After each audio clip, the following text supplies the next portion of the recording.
Good morning, ladies and gentlemen from China, and good evening, colleagues and friends from USA. Especially highly appreciate to Professor Prasenjit Duara, since it's a little bit late at your side. Yeah. My name is Wang Jianbao from IHS at Peking University, as well as the Hong Kong Graduate School of Business School.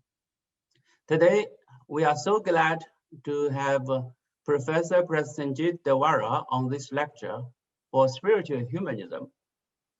Spiritual humanism is initiated by Professor Tu Min based on the humanity, the core value of Confucianism for the contemporary transformation to respond to the current modernities and globalizations to seek the possible future of a human being from 4 dimensions: self, community, heaven, and earth. It's not secular humanism, but it's also not denying the superiority of heaven. So it's kind of a spiritual humanism. It's secular as sacred. Professor Prasenjit Duara is Oscar Tang Chair of East Asian Studies at the Duke University. He was born and educated in India and received his PhD in Chinese history from Harvard University under the supervision of Professor Philip Alden Quinn Kongfei. He was previously professor and chair of the Department of History and chair of the Committee on Chinese Studies at the University of Chicago. Subsequently, he became Raffles Professor of Humanities and Director of Asia Research Institute at the National University of Singapore. In 1988, he published Culture, Power, and the State, Rural North China, 1900 to 1942, which won the Fairbank Prize, 费正清奖 of the AHA, and the Levinson Prize of the AAS, 叶文森奖 USA. Among his other books are Rescuing History from the Nation, Sovereignty and Authenticity, 慢出国 and the East Asian Modern, and most recently, The Crisis of Global Modernity, Asian Traditions and a Sustainable Future. He has edited Decolonization Now and Then and co-edited a companion to global historical thought with Varun Murthy and Andrew Satori. His work has been widely translated into Chinese, Japanese, Korean, and the European languages, etc. Today, Professor Prasenjit Duara will give a speech with the title as Spiritual Ecologies, Sustainability and Transcendence in Contemporary Asia. His problematic is roughly as following. The crisis of global modernity has been produced by human overreach that was founded upon a paradigm of national modernization. Today, 3 global changes: the rise of non-Western powers, the crisis of environmental sustainability, and the loss of authoritative sources of transcendence define our condition. So the physical salvation of the world is becoming the transcendent goal of our times, transcending national sovereignty. The foundations of sovereignty can no longer be sought in tunneled histories of nations. We are recognizing that histories have always been circulatory and the planet is a collective responsibility. So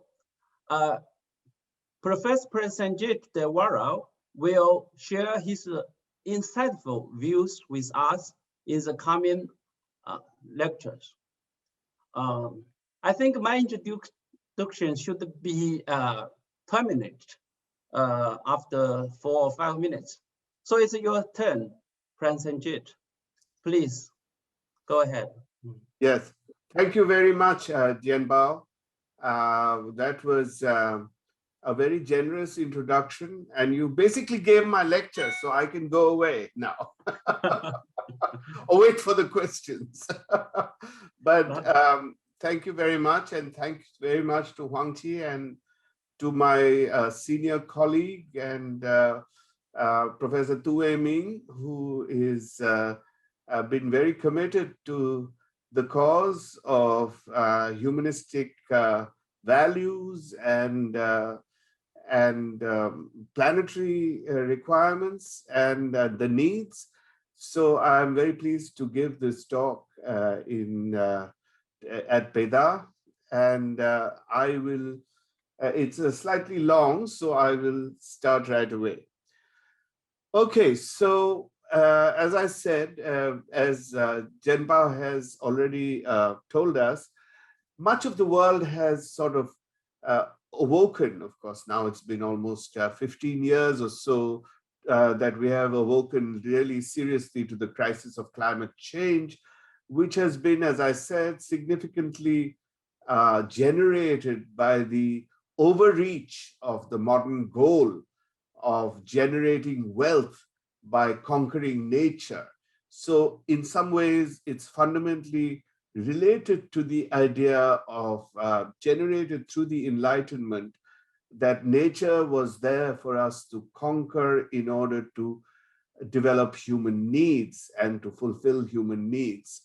Right now, we have, of course, many policymakers who are looking to various ways to address this, including renewable energy, geoengineering, the whole planet, and maybe our outer sphere, outer space, and also market mechanisms that from economics to solve these problems. While I'm not unsympathetic to any of these efforts, but both geoengineering and market mechanisms do have many problems. The one, of course, very important one in geoengineering is you don't know what effects it'll have, and it can certainly, as we have seen with experimental technologies, can produce very bad counter effects or counter finalities that we cannot anticipate. Market mechanisms do work in some respects, but ultimately it's a matter of governance and how do you negotiate interests, different interests of different groups and so on. And how do you stop those who have power from developing this for their own needs. This is known in environmental studies as political ecology. So we have to really understand political ecology in order to see how these solutions can work out. Now, renewable energy is, of course, great. And I'm very thankful, particularly in China, for being the pioneer in many respects, especially in the developing world, but also more generally in the world, in developing renewable energy, though not all forms of renewable energy, of course, like dams and so on, are equally good. But But I would also say that even renewable energy can, while it can alleviate our current rate of accelerating climate change, and while it can reduce carbon emissions, it really cannot alleviate the accelerating climate change and rising ocean levels. And this is one thing I want to say, that my argument really is to go beyond the argument for making a case just for renewable energy to address the crisis that we face. But if you look at, for instance, ecological economists like Tim Jackson, who is an economist at Surrey University in the UK, He argues that as long as we remain on the treadmill of accelerating production, that is, even when we reduce our energy inputs and produce lower carbon emission per unit of production, we will simply increase the use of this energy input for higher production, for higher profits and exploitation, and increase our exploitation of other resources, other natural resources, whether they be manganese noodles, rare earth, or whatever. So in other words, he's making a simple economic argument that resource inputs decline relatively only to unit of the GDP, but not absolutely, okay? So we can come back to this if you have questions about it. So what he suggests, and what I also endorse, is that we need some kind of value change that can limit the mentality of increasing GDP growth and consumption. So we have to transfer our energies and our efforts and our resources to other goals than simply increasing economic production. At the same time, of course, both he and also I believe that we need to continue to address the problem of poverty. You need a certain level of development and a certain level of income levels of satisfaction of our various needs, not only economic, but social and medical, as we're now seeing in so much of the world, health needs. We need to continue all this to address the problems of poverty. Now, ecologists have shown that changing our values from just GDP growth to addressing the problems of poverty, these are not two contradictory goals. Although many people feel that you have to increase production in order to address the problem of poverty, but we find that actually there is, with increasing production, there is increasing stratification, right? The rich become richer and the poor don't necessarily become better off, though sometimes they do, but there is increasing problem of stratification. So what someone like Tim Jackson argues is that this is a contradiction only if we remain committed to the idea of incessant growth, of ceaseless growth as the measure of prosperity. So how do you judge what is prosperity? Certainly you need a certain income level, a certain kind of provision of material goods, but you have to find some other way of defining what prosperity is other than increasing consumption and production of goods. And Tim Jackson considers, for instance, and we don't have time to go into this, Amartya Sen's argument of capabilities, that government should be invested in enhancing the capabilities of people to do various things and not just increase their thing. And to achieve a more fulfilling life is an important candidate. And some of the practical measures that Tim Jackson, for instance, argues for is that there should be a lot more expenditure instead on social activities, on enhancing community activities, on enhancing sort of the ordinary pleasures and recreations of an individual life and their life in relation to community. So a whole changed pattern of expenditure and encouragement and policy in society. So, but for this, we need a value change, right? We need to understand prosperity as not just economic wealth. We need to go beyond that understanding of prosperity. And so my work in this paper is designed to, on this lecture, is to probe this problem of value change. Okay, let's move on to the next slide. And I just want to give a very small example that this is not as romantic as many people have thought, though this is a very small example, but there are several countries in the world which are not affected seriously by competition and great power competition or all of these things, to have been able to achieve some of this. And I just give you the example of, we could of course talk about some Scandinavian countries, or we can talk about Bhutan, or we can talk about some other countries, but I want to give you the case of certain Latin American and Central American countries like Costa Rica and Ecuador. Now, they don't have much of a military budget. They don't have, but we see that the protected areas of the world is only 5%, that Costa Rica, for instance, has 5% of the world's biodiversity, and it has only 0.06% of the world's population. But 25% of the land of Costa Rica, that's 1/4, is protected land. That is, you cannot despoil it, you cannot ravage it, you cannot extract your natural resources from it. And 50% of the land is forest, in that this is an incredible carbon sink.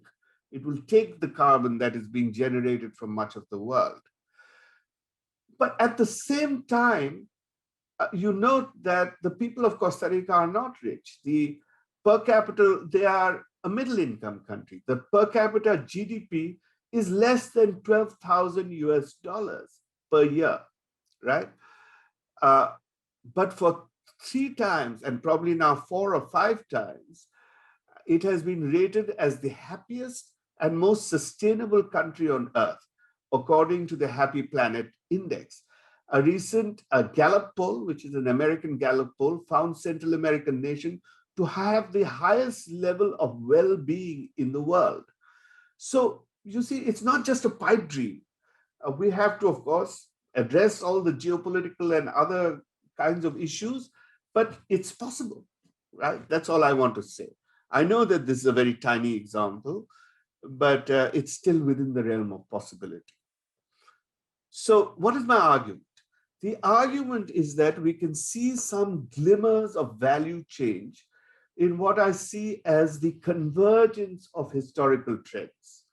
2 types of trends. One is of marginal local communities in the world, in Asia, in the developing world, in the developed world, who seek to conserve their livelihood resources, which is basically just natural resources. You know, unlike us living in the big cities, far away from nature, where we see nature basically through the supermarket or something, these people actually depend upon the nature around them. So the erosion of that nature makes a direct impact on their lives, right? For us, it's less direct. So these people, on the one hand, they are making certain moves. And on the other hand, modern groups, civic, religious, and scientific communities who are committed to environmental protection. So do we see them coming to some extent to the same kind of conclusions or to the same kind of agendas? Maybe agendas is too strong a word. Maybe we should use a word like a format, a common platform or something. This convergence, I will say, is very emergent. It's very weak. It is a weak historical force, but it is poised on, I believe, something very historically significant. It reflects a philosophical attitude and the possibilities of a sustainable life in opposition to the national modernization cosmology focused on the conquest of nature to feed unending wealth, right? Of incessant production and increases in production. To be sure, there, of course, this is not one group, this convergent force that I'm talking about. These are many different separated groups with many contradictions. It's a mosaic, many different elements of visions and interests. But my goal is to view this emergence from world historical patterns that are tied to the idea of transcendence, to ideas of transcendence. My final argument is that a concept of the sacredness or sacrality of nature not just in the abstract, but with some social, discursive, and legal, I would say, underpinnings, is emerging from this melange, from this mosaic. Okay. Let's go on here. So this is about transcendence. I can't even see my own title. Transcendence and circulatory history. Now, I have these in my last book and in some of the work that I have been doing, more recent work. Now, two very important concepts for me are the idea of circulatory histories and the idea of transcendence. So let me try to spell out what I mean by that, right? Transcendence is a position of knowledge. So I don't think of transcendence as something that is an omnipotent God out there. It is, I consider it a position of knowledge. It is what has been called by some philosophers as an meta-epistemic locus, right? It is something that may not be part of our it's how we think of what it is, right? So it is not necessarily an ontological being or God, but it's a locus, that is, we project some idea of a transcendent form. Humans project this idea of a transcendent form which has certain reality effects, right? So from that point of view, it is a perspective from which we can take a synoptic view of the world, distinguishing what Habermas calls the flood of phenomena from underlying essences, right? So in other words, this is a theory that was originally developed in the Axial Age school of thought. And it argued that in the 6th century BCE, once you had the Bronze Age and empires and so on, people began to think about the world much more from a wider perspective than from their local perspective. And this produced the philosophers, whether it's Confucius or the Buddha or the Jewish thinkers and so on of the time, or the Hellenic thinkers. They produced those thinkers who began to understand that there was something more, that there was some underlying forces, and that this had some greater power, gave them the ability to see the world from outside, as it were. So it is capable of abstracting from the here and now, and it is the historical condition for universalism. In fact, someone like Habermas claims a lot for it. He says, you can, not only do you have analytical categories, you have the idea of science, you have the idea of health, you have the all kinds of abstract conceptions are possible once this transcendent locus is established. But I also want to say that this locus generates a kind of a reflexivity of the self and its position in relation to the transcendent source of authority. So the transcendent source becomes a source of authority, and it also generates one's self-reflection. Where do I stand in relation to authority? And ideas of truth, of absolute truth, of moral purpose, really develop from cultivating that transcendent, the stimulus provided by that transcendent idea, right? So it generates an agency of self in relation to the world. So it is, as it were, a source of ethics and ethical power. And it enables individuals and groups to, what we say, confront power with truth, right? The ultimate authority of truth in relation to power. Now, most historians have not paid much attention to this role of the transcendent in human history. But I believe that it plays a very important and powerful role that has been underestimated. For the first thing, the moment the idea of transcendence appears, you get power groups, whether these are religious power groups or political power groups, that seek to monopolize the authority of the transcendent, right?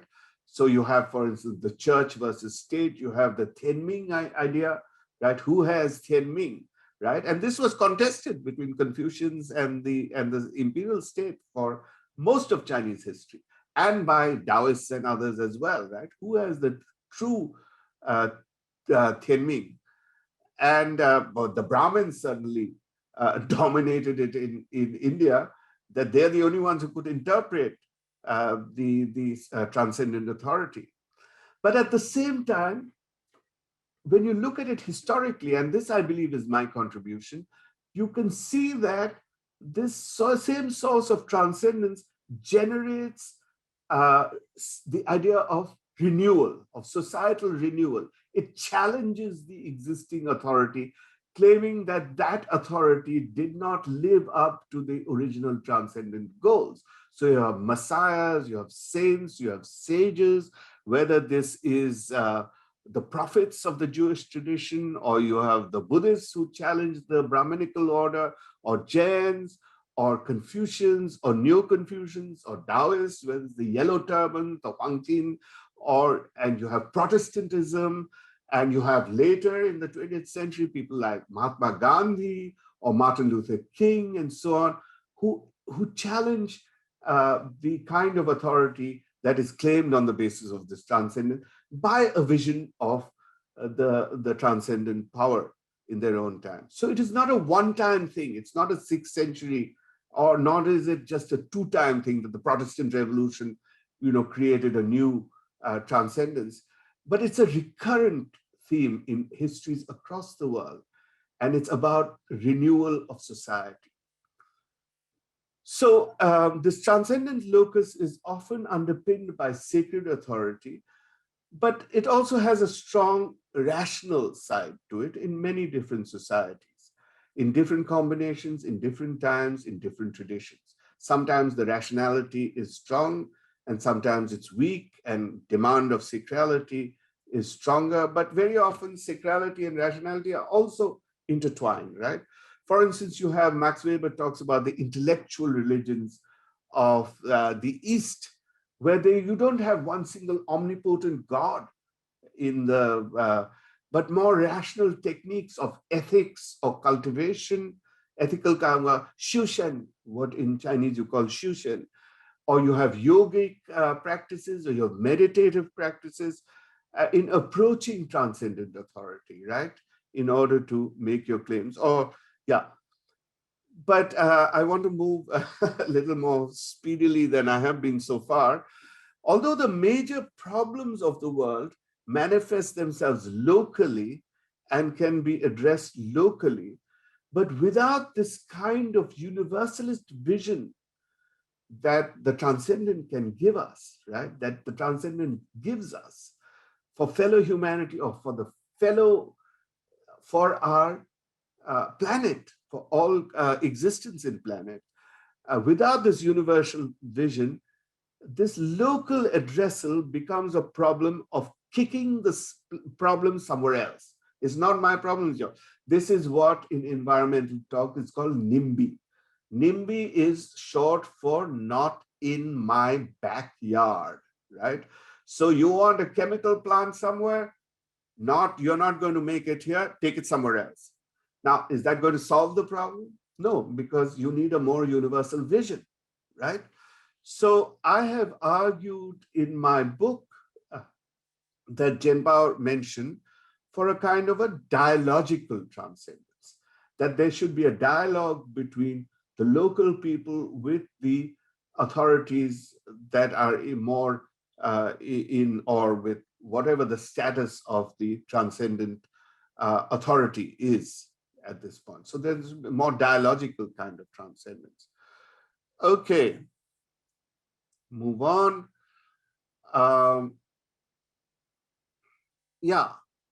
Transcendence and secular history. I can't see my own. One of the principal problems in addressing the universal problem, so is the problem of NIMBY, for instance, can be understood. The largest extent of NIMBY is nationalism, right? Because it is my country which will grow, will develop. You can have problems elsewhere. And but the problem of national sovereignty prevents collaborative solving of common problems, right? Because problems are, as I said, not confined to a locality, not even confined to a nation. And one of the best examples we have is, of course, the Himalayan region and the 10 important rivers that emerge from the Tibetan plateau. I'll just take you to the next slide to show you this picture. So look at how many people, over 1 billion people, depend on these rivers that emerge from the Tibetan plateau. 2 in South Asia, and 1, 2, 3 in Southeast Asia, 2. So there are 5 major rivers here, but more than 1 billion people depend upon these rivers. And with glacial melting, with river diversions, with dam building by China and other powers and other states in the area, actually the sources of livelihoods of hundreds of millions of people and biotic species and so on are being affected by the building of these giant dams. Including in India, you have a lot of dam building, which is producing a lot of problems. And here you have, for instance, the plans on the Nu River or the Salween River, and the Mekong, or what in China is called the Lansang River, and several other rivers. And of course, we know on the Yangtze and so on. So we have to have a collaborative and intergovernmental cooperation as the basis of, and put aside questions of sovereignty on these kinds of matters. Now, history, the field of history, and I talk a little bit about circulatory history here, is a modern field of inquiry. Although, of course, we know that there have been forms of history, but the form of history that we now study and that we now pursue is a modern, its goals, its periodization, its grammar, its whole structure is a modern form. And it has been developed very much during the period of nation states as a means of claiming sovereignty, which prioritizes national interests over the planetary. In a way, the universal transcendence that pre-national religions had has been blocked at the nation state, which has become to some extent the highest transcendence and is mobilized for tribal capitalist competition, right?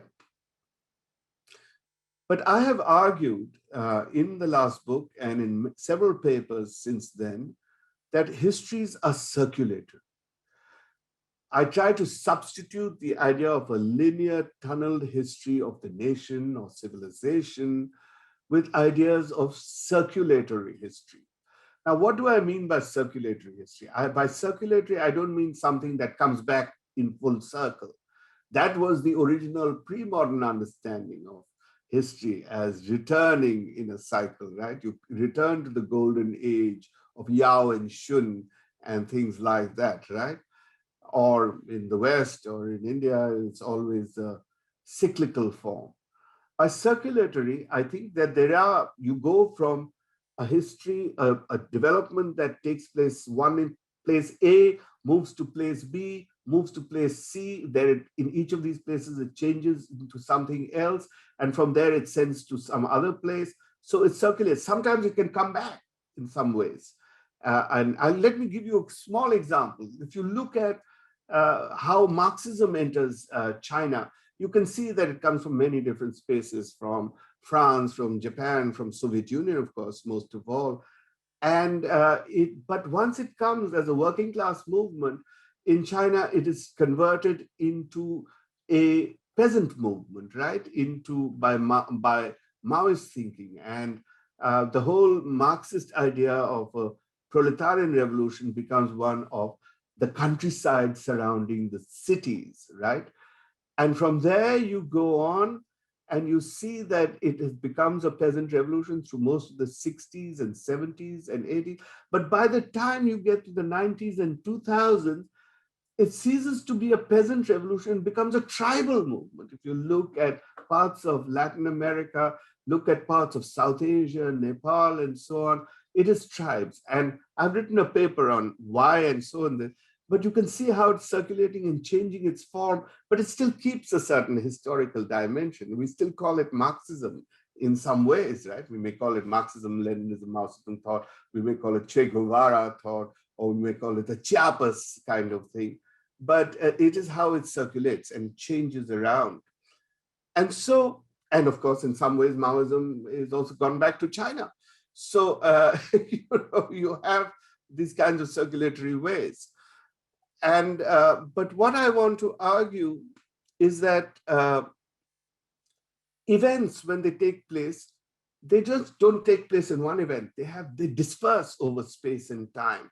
A major war can have very distant effects on prices or political alliances in a third place, right?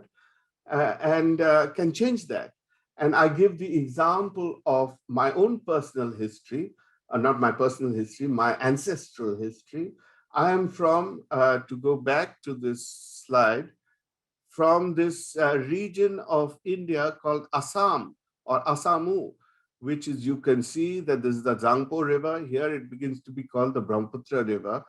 But a lot of this place is like the Yunnan of India, and Yunnan is actually very close to here, right? This is the Yunnan of India. And you also have many minority groups, what in China you call minority groups around here. But I'm from the plain area, which is like the equivalent of the Han Chinese in India, right? The Hindus of this area. And what is my ancestry? If I look at it, when we talk to my lineage genealogies and so on, they say, oh, we come from central India, this, that, and the other. But if you look at it, you see that this area was actually kept separate in the medieval period. In the ancient period, it was part of the Hindu empires, but in the medieval period, it was dominated by a group called the Ahoms. And the Ahoms were none other than a very important vassal of the Dailue or the Dali people, right? When the Mongols conquered the Dai more or less went to Thailand and became the Thais, and the Ahoms went westwards to the Brahmaputra Valley and settled there. And there they Hinduized themselves, they Sanskritized themselves, but they mixed a lot of Southeast Asian elements. And to this day, you can find many Thai Dai elements among the Ahoms. And I'm a product of that mixing, right? So you can see how circulatory is. Mongol invasion, suddenly, I'm here, right?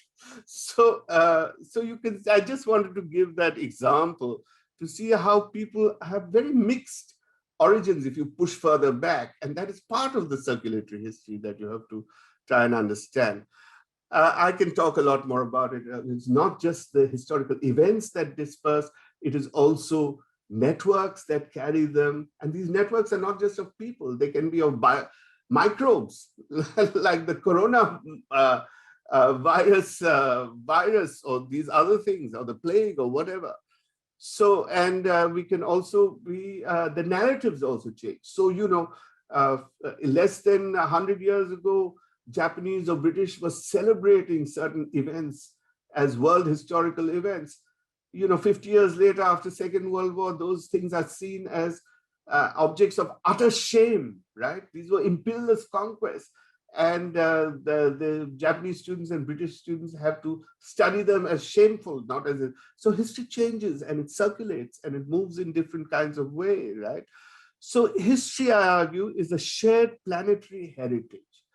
We need to realize transcendence at a planetary level to match the global nature of human history and the fact that problems humans have created, right? We have to match our historical understanding to the planetary nature of the world as it has been in recent centuries. So can we elevate sustainability to a transcendent ideal? Is it possible to make sustainability a kind of a axial goal, as it were, right? A transcendent goal. The main obstacle, as I have tried to impress, is the imperative of national leaders to not sacrifice national interests, right? Although, of course, capitalism is the one that does exploit nature most of all, but ultimately, this capitalism is supposed to be controlled by our political systems that we have derived. So it's nationalism in the political system that is often, political leaders are often scared to pull away because they will lose what they think is their popularity or the basis of their existence and so on. So we have, for example, an argument, a statement made by Mutsuyoshi Nishimura, who was the former chief climate negotiator for Japan in the Kyoto Protocols and later too. His proposal was very simple. Governments should collectively own the capped carbon budget, which was, when it was 15 years ago, 10 years ago, 660 billion gigatons in CO2 emissions between 2010 and 2050. Carbon credits should be auctioned off on the polluter pays. Whoever wants to emit carbon can emit carbon within this quota, within this limit, and then they have to pay for it. They have to pay in terms of regenerating nature. And he also has handicaps for developing countries and so on. So it was quite a win-win proposal. But despite the enormous global support from environmental activists and others, his plan always faced this so-called nationalism problem, national mitigation obligation from both the developed and developing countries. So China would not do it unless the US did it because, they have different criteria, who is polluting more per capita or historically or whatever. Now, of course, we reached an important milestone in the Paris conference of 2015, the COP21, to set a global limit of warming to less than 1.5 degrees. It was a very promising beginning, but we have to realize that these were voluntary. There was no mandate. And of course, the first thing that happened was that the US pulled out, right? In 2017, Trump came to power and he said, forget it, I'm not abiding by any of this. And China has been, of course, much better, but also has not been very clear on these many of these goals. Now, I want to say that although, of course, governments and intergovernmental agencies are officially leading this effort, but the original impetus and the continued push to achieve these goals is really through global civil society. That is the main pressure group behind these efforts. NGOs, quasi-government agencies, I'm not setting them against each other, but they cooperate. They have to cooperate with each other. Private-public initiatives and so on. So, and among these is also the transformation of religious societies in Asia and the world, which embeds the dialogical but authoritative realm for self-formation and value renewal. I will discuss the tendency towards the converging goals of both religious and non-religious civil society, linked by what I call ecological spirituality. So we can think of alternative historical cultural movements now that have been going on, the undercurrents of these circulatory movements for a kind of spiritual environmentalism for almost 200 years. I use a particular example of a kind of global circulation from 1830. There was a leader, there was a great Indian statesman by the name of Ram Mohan Roy. Roy was lived in the late 1700s and early 1800s. He died in 1831. He's often called the father of modern India. Now, Gandhi was the father of modern Indian nation, but he was a social reformer. He was a linguist. He was a translator. He knew about 6 languages of the time, and he was very dedicated to reforming Hinduism. And one of the things that he did was he joined with the Western Unitarian kind of movement, that there is one God, it's not all these different gods and so on. And so he went to England, to Bristol. Let me see, I thought I had a picture of him. There's a statue of him in Bristol, but I don't think I have it on this. Okay, he was,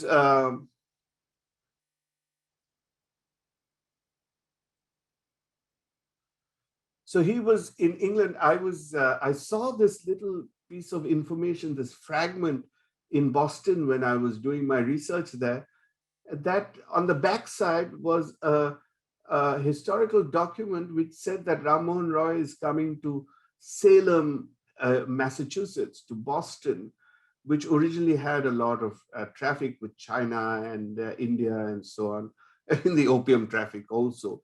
And they said Ram Mohan Roy is coming from England to Salem, and he's a great Unitarian and a theologist and so on. And we are circulating this lock of his hair in this locket. This is how, like Buddhists and so on, they would circulate these religions. These were Americans. And actually, I found out that this was the period of the American transcendentalists. Those like Thoreau and Emerson and those thinkers who were very influenced by Chinese and Indian thought, of transcendental thought, and of a higher consciousness. And they had read both some Chinese translations, but they had read Ram Mohan Roy's translations of the Gita and the Vedas and so on. And so they were very keen on his arrival, but he died before he could go to America. He died in Bristol in England. And but the influence of the transcendentalists was very important in developing certain American ideas, for instance, of civil disobedience, of non-cooperation, of the importance of nature and natural life. And this was, of course, most famously expressed by Thoreau, who was one of the greatest American transcendentalists, who also developed the idea. We can call him the first environmentalist in America, right? And it was after him that you get the Sierra movement, the protection of national parks and so on, and the whole deep ecology movement in America and in much of the rest of the world that circulates from there.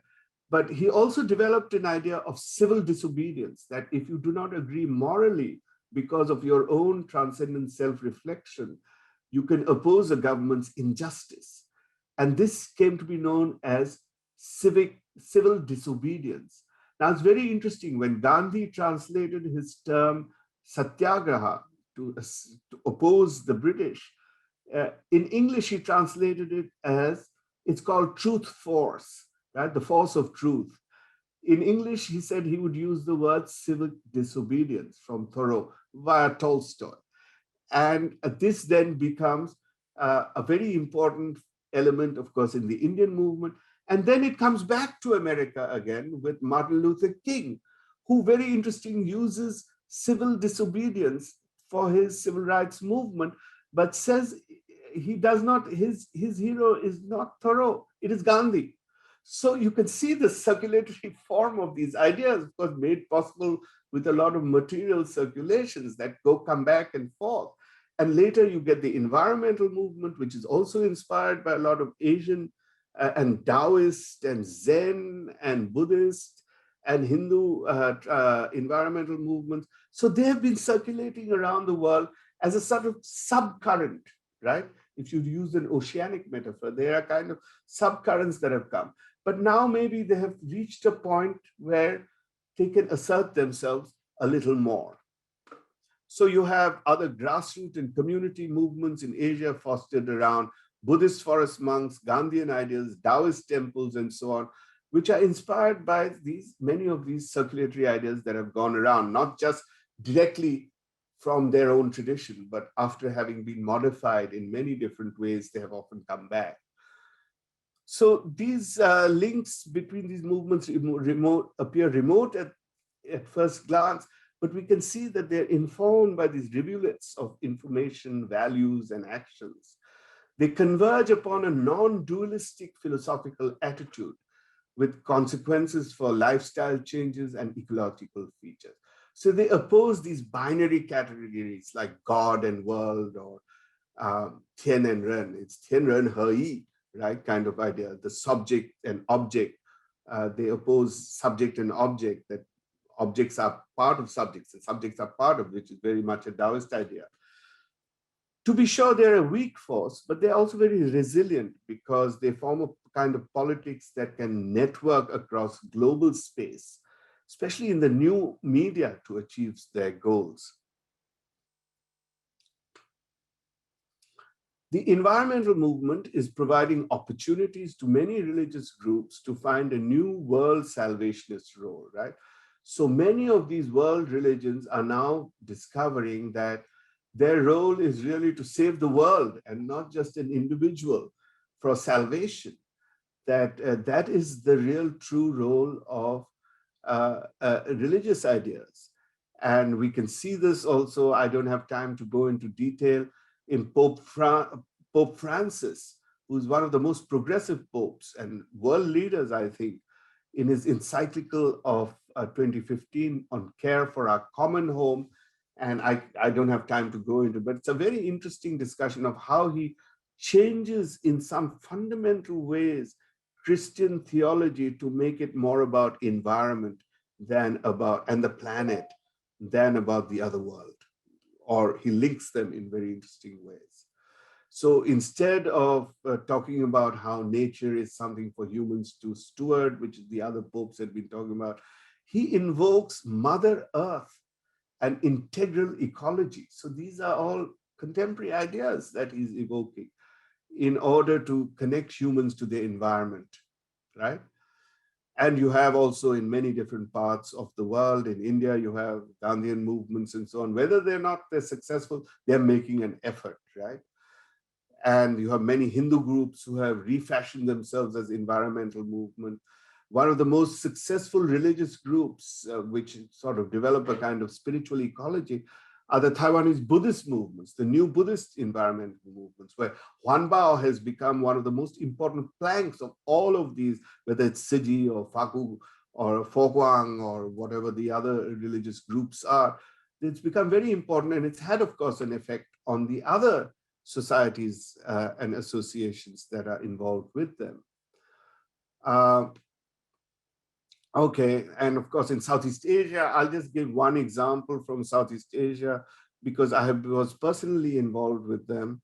This is this movement that is called the avatars in Cambodia, right? And the avatars are people who live in this beautiful forest called the Prelang forest. They are sort of semi-indigenous people, but they're forest people. They depend very much, they're the marginal people who depend very much of their livelihoods on the forest and on the rivers and waters. But of course, there's been a lot of dam building and a lot of deforestation, and their livelihood has been completely threatened. And from 2000, they have been protesting regularly in Phnom Penh, the capital of Cambodia's main communist square, demonstrating for their cause. And since they are sort of indigenous people, forest peoples, they used to protest in their style, right? In their form of petitions, of prayers, of ritual activities, and so on. And they've been doing this regularly till 2010, and people didn't pay much attention. Then after 2010, they followed many other indigenous groups in Latin America, in South Asia, and so on. After the movie Avatar came out, how do they translate Avatar in Chinese? Do we know? Anyway, I'm sure you all know the movie Avatar, and it was a very interesting moment of circulatory history, because of course these people know what Avatar means in the Sanskrit. It means a reincarnated being. But in the Hollywood version, Avatar is about, as you know, an environmental story where there are these Navi people, these blue people here. If they're people, I don't know what they are supposed to be, but they're being exploited by by huge capitalist forces and so on. And so what they did is they called themselves avatars. And suddenly they depicted themselves like these Navi people. This is, by the way, on the cover of my book also. And this got them global attention.